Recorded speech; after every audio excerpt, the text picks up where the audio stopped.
Hi,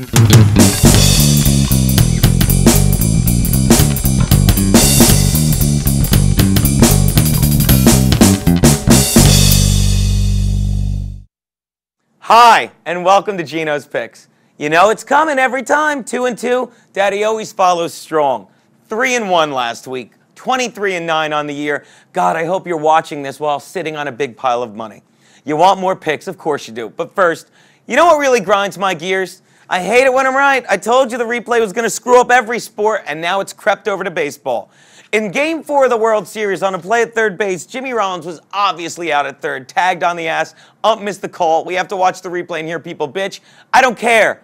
I've said it before. Plays balance out, calls balance out, and the Phillies ended up winning that game by 8 or 9 runs, okay? You want to get rid of this? The replay's not going to help. You fire these umps. You find these umps.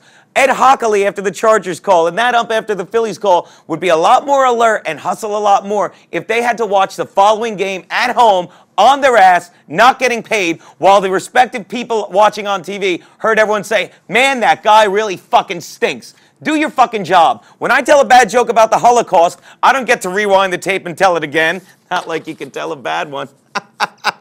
All right, let's get to the picks.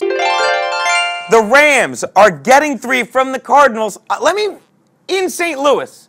The Cardinals are favored on the road. All right, first of all, the Rams barely lost to the Patriots last week. The Patriots in New England had to score 10 points at the end of the game to beat the Rams. Couple that with the fact that 6 days earlier, I know you're saying the Patriots aren't that good, but 6 days earlier, the Patriots in New England as well beat the snot out of the Denver Broncos, okay?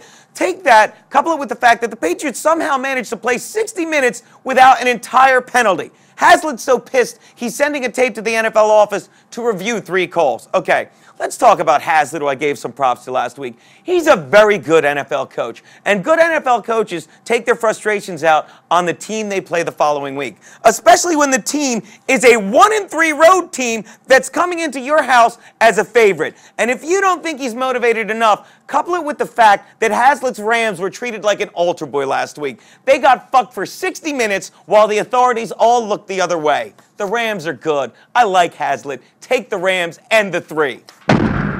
The Eagles are giving a touchdown to Seattle at Quest Field in Seattle. Daddy will be at the game. Got the jersey, ready to go. Okay. Seneca Wallace is starting at quarterback because Hucklebuck, Hasselbeck, whatever you want to call him, is a disaster. He's all banged up. And sure, Wallace did well last week, but come on. He was playing the San Francisco 49ers and their crazy-eyed coach Mike Singletary, who really needs to take some Ritalin. But they beat a terrible team. Beating a terrible team like the 49ers doesn't make you suck any less, okay? It's like banging a fat chick. Just because you regret it all week, don't think she's not back home saying the same thing. I can't believe I got scored on by something that awful. Please, Seattle's not that good. The Eagles are. Take the Eagles, give the 7. Which brings me to my lock of the week, which I can never say with a straight face because, wow, I actually got it last week, the Ravens. Stay with the birds. Falcons are giving 3 to the Raiders in Oakland. The Raiders stink. They've won 1 game under Coach Tom Cable, and that wasn't because of anything him or his team did, but thanks mostly to Brett Favre and Mangini and the Jets. Why? Why does the NFL think using old, stupid coaches will help you win new, current games? Mangini? Really? Look, I'm a Charger fan. Look no further than Norv the Idiot Turner, who's finally made one good move. This week, he fired Ted Cottrell and replaced him with Ron Rivera. You know why? Because the defense needs more takeaways. And if you're looking to steal something, we'll move him from a black dude to a Puerto Rican. That, my friends, is an upgrade. But let's move back to this game. Coach friggin' Mangini, old ideas. Norv Turner, old ideas.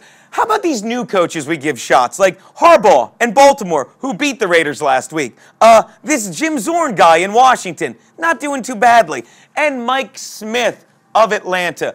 The only way the Raiders have won 2 games in KC and against the Jets is because the teams they were playing lost to them. They don't win, they let teams lose to them. Coach Mike Smith and the Falcons will not do that. Take the Falcons, give the 3. Which brings me to my Monday night lock of the week, or run to the bank like you stole something Tuesday, or Wednesday if you're a late sleeper.